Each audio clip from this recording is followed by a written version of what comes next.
Hello, welcome to another video from Avenue X looking at Chinese dramaland in the past week. Now it's a normal week instead of a cheat week, but I did make another edit during the week. It's meant to be, okay? Sometimes I feel when I make edits, it's really not up to me, and somehow I'm just a tool. During all my years of ever making edits and putting it out online, since from back in 2015 when I started doing it, the first time I used the OST of a drama to edit the drama itself. Usually I go and find other music. I never use the drama's own OST until Dreaming Within a Dream. It has a special, I guess, like power, and it's over on my second channel. If you haven't seen it, I put it out last night pretty late. It's the paper person one, and honestly, in my opinion, even Lemon itself, the production company, is not gonna make a video better than this, because anybody who would edit stuff for them is doing it for money and for job and for pay. I'm doing it simply because I like it. It comes from two different places. Usually it's the free stuff that's the most expensive. Anyway, let's go into talk about Dramaland.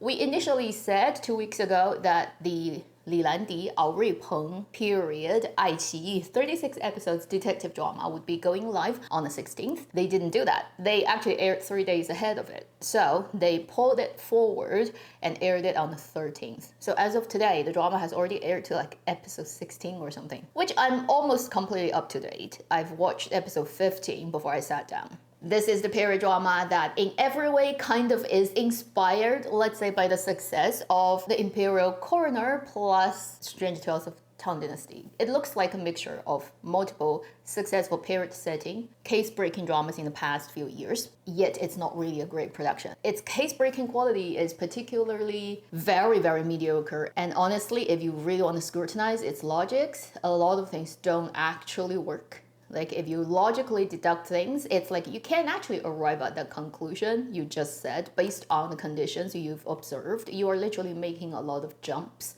and assumptions while you're trying to push the case forward. And that's what this drama has been doing. So far with all the 3 cases I've seen, it's all like that. It is watchable, it is not too bad, but if you are high standard about detective dramas actually making tight logic, you probably are not gonna be satisfied by this drama. Then on the 14th, 24 episodes, contemporary drama, Our Generation 正午阳光 production, 樱桃琥珀, led by Zhao Jingmai and Zhang Linghe, aired on Youku. And I've watched a couple of episodes and decided not to continue. First, this is the drama in Chinese dramaland I've seen since I started this channel, in contemporary dramaland, that used the strongest level of contrast and very high saturation level. Usually this is just not the choice for Chinese dramas, and if you're a huge high contrast fan, you can check out the first episode and see if it's your cup of tea. It can get a bit shocking in terms of how deep the colors are and then how high contrast is. Put the visual aside, the story itself is just not very to me. And honestly, I have to say, Zhang Linghe looks way too old for a high schooler. If you like these two actors, it's not like it's bad in any way. It's just, first, looking very different from pretty much every contemporary drama I've seen. Second is young love. And how many young love stories we have in Chinese drama every year. Then we have scheduled dramas that are coming up next week. On 21st, we have 2 dramas going live on 2 different platforms. First, on Tencent, there is a 24 episodes contemporary drama that's gonna go live, 她的生存之道. Literally it means her way of survival, really. But its English title officially is just Her. And then it's led by, interestingly, Wang Chuanjun and Dou Jingtong. Wang Chuanjun is an actor who's been around for some years, often show up in movies. Some people like him, some people don't like him, but he's pretty low-key and he doesn't show up anywhere else apart from his movie and dramas. And he's the classmate of Zhang Tao and Jing Shijia, just in case people don't know, from the same class from Shanghai Theater. And Dou Jingtong is very interesting because she is the daughter of Wang Fei, and she's famous since she was born, kind of situation, because of the parents are being the most well-known musicians in pop culture in China. I actually wasn't aware that she's into acting. I looked at the trailer, it looks like properly acted. And this drama's looks, interestingly, is in contrast to Our Generation, probably the lowest level of contrast visually drama I've seen from Chinese dramaland. I looked at it and I couldn't believe how low contrast it looks. And they definitely intentionally graded the drama to look like that. It reminds you of some Japanese dramas, like some Japanese film dramas tend to take on this style, but even within Japanese dramaland, it's not a very commonly done kind of look. This one is so intentionally graded to look like that. I'm very curious why they would go for that choice and what kind of feeling they're trying to generate. Waiting for it to happen, curious to see how it works out. Just feels like a very different drama than everything I've seen so far this year. Then on the same day, you have a drama that's gonna go on Mango. That's a lot more typical looking, very Mango romantic drama. 深情眼, Deep Affection Eyes, which pretty much is direct translation. And it is a drama led by Zhang Yuxi and Bi Wenjun. And I think for you to go into this drama, the reason would only be you like these two actors. Mango's romantic drama section over the years, produced in the same category, really hasn't done anything that impressed me. The last one that I really enjoyed coming out of them was like years ago, like The Find Yourself with Song Qian and Song Weilong. That was like how long ago? I can't even remember. Now let's talk about news on dramas at different stages. Last week, I briefly mentioned there is a drama period that is Yu Zheng Company's doing, and it's going to be Chen Zheyuan and Wu Jingyan leading it, a period drama of an emperor and a female official called Ting Yao. And guess what happened? This week, the project got put on hold and literally got announced, like it's no joke, like they really stopped shooting it because apparently the investors, the people who are paying money for this drama, pulled out. So they have to basically find another money source for this project. Until that happens, everything is like on hold. Now, this is a very specific and very individual case, but it also kind of reflects how not healthy and problematic Chinese drama making industry is. 2025 is worse than 2024. 2024 was worse than 2023. And 2020s was a lot worse than mid-2010s. If any news comes out regarding the progress of this specific project, I'll let you know. Then during this week, a drama has wrapped shooting, and this one is quite a while ago that started shooting. Tencent drama 万古最强宗. Not really having official English title, but it's like in all times the strongest sect. And it is a Chuanyue story. It is a contemporary person who ended up in, I'm not sure if it's a game or a script or some kind of other world, the type of 修仙, 武侠 energy, and then people have different sects and they train and to have superpowers type of thing. Maybe remind you a little bit of I Am Nobody. And since it's also led by the lead actor of I Am Nobody, I guess that's also kind of the energy of the drama. Peng Yuchang is the lead. Also, the female lead is Wan Peng. It also features some guest stars, such as Liu Haoran, who literally hasn't been in many dramas for years. And I do have to say, Peng Yuchang is an actor when he puts his mind to it. In this case, losing a shit ton of weight, he can literally transform into another person. And in this drama, he looks surprisingly, shockingly pretty. He just got so much weight off him. And then he has quite a bit of makeup on, and when he dresses up in the period drama costume, almost unrecognizable. I'm actually really looking forward to this one, although I think we're not gonna see it fastest until the end of the year. And then we have 暗河传, the Tales of Dark River, the Gongjun drama that has gotten its license during this week. So it's all done already. Youku can air this drama anytime. And that's the period drama where he leads it, and then it features Peng Xiaoran. Seemingly in this story, the female lead actually doesn't have that much screen time. And then Chang Huasen is the second male lead and probably the guy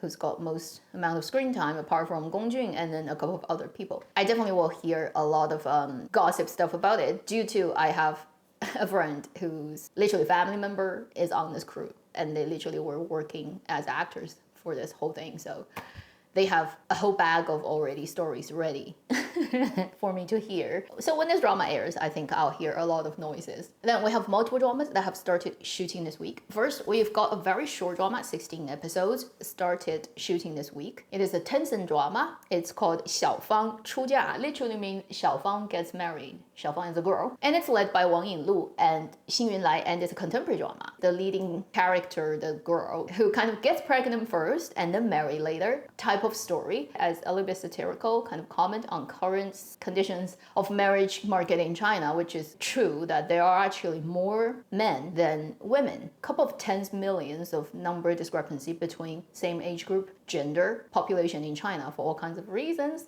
So in villages particularly, the situation is there are a lot more men than women, to the point where even when she's pregnant, other guys still flock to her and try to marry her and not caring about she's carrying other guys' child, and that's kind of the story setup. And obviously at the end, she's still gonna marry the guy that she initially was with, which is Xin Yunlai's character. But just the setup of the story looks kind of like definitely not idol drama material, so it gets people questioning about like, what? This is the story? You've got to make it really good, otherwise realize it's gonna piss off the fans of these actors because they're still young and they're kind of walking on the idol actors like route. And you know, for idol actors, even if they're playing characters who are 3,000 years old, they're still supposed to be virgins.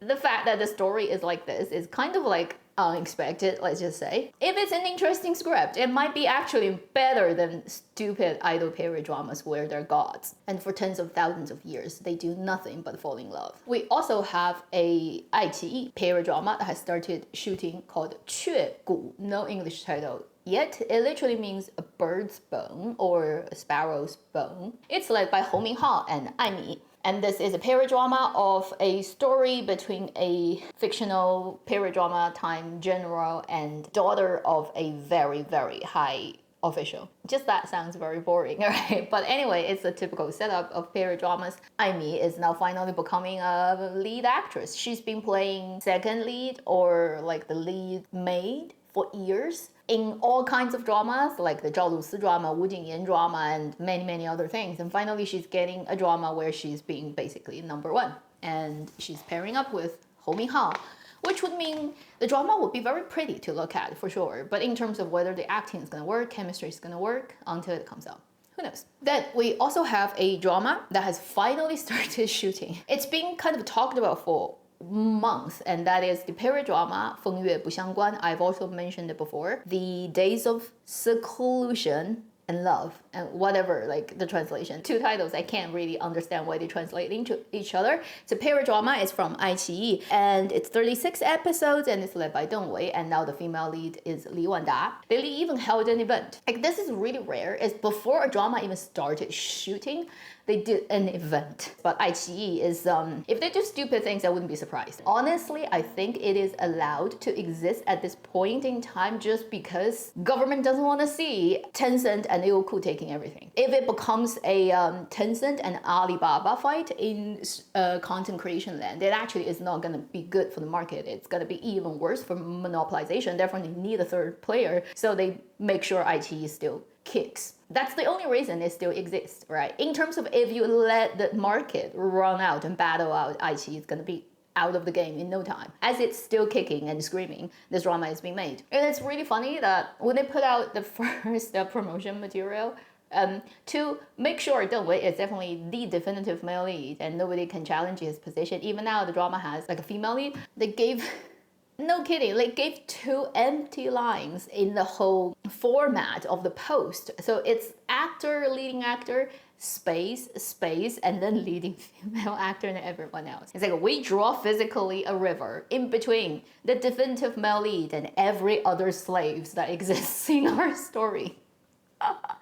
It is just definitely to make fandom happy. And this is sickly, and it's been going on forever in Chinese drama land. And any dramas you come across where the female lead and the male lead does not fight over who sits on top of the other person, that is a golden crew and golden drama. Recently, we've just had one. I'm just saying, 全靠同行衬托.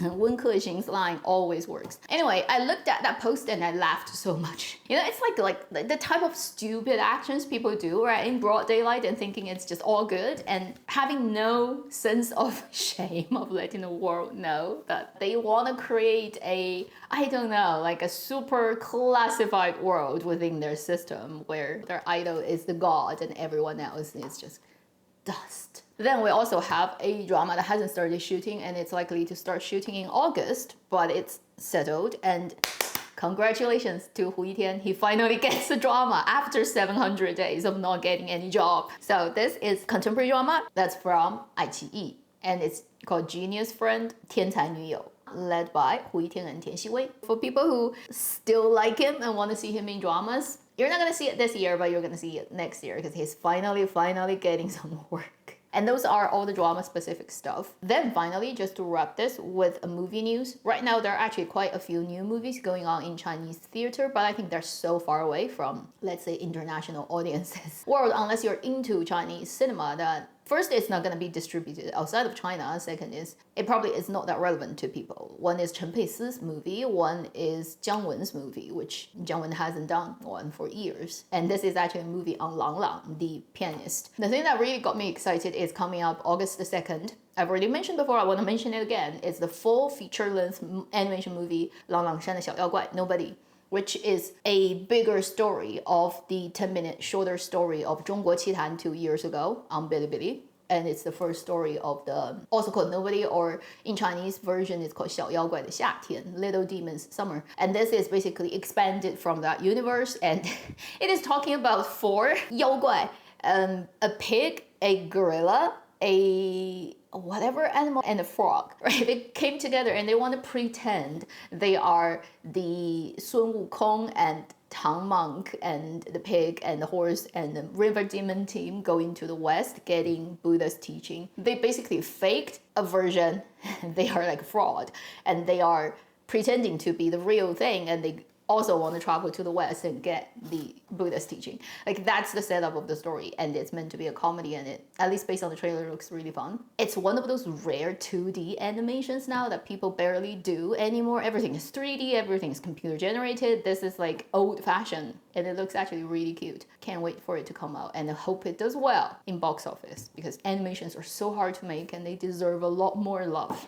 That should be the end of this video. Thank you for watching Avenue X. I'll see you in my next video. Meanwhile, live long and happy drama watching. And if you haven't seen those 2 edits I've recently made, you should go to Avenue Extra to see them, because they're really great. And in this 8 billion human beings world, only Avenue X can make those 2 videos.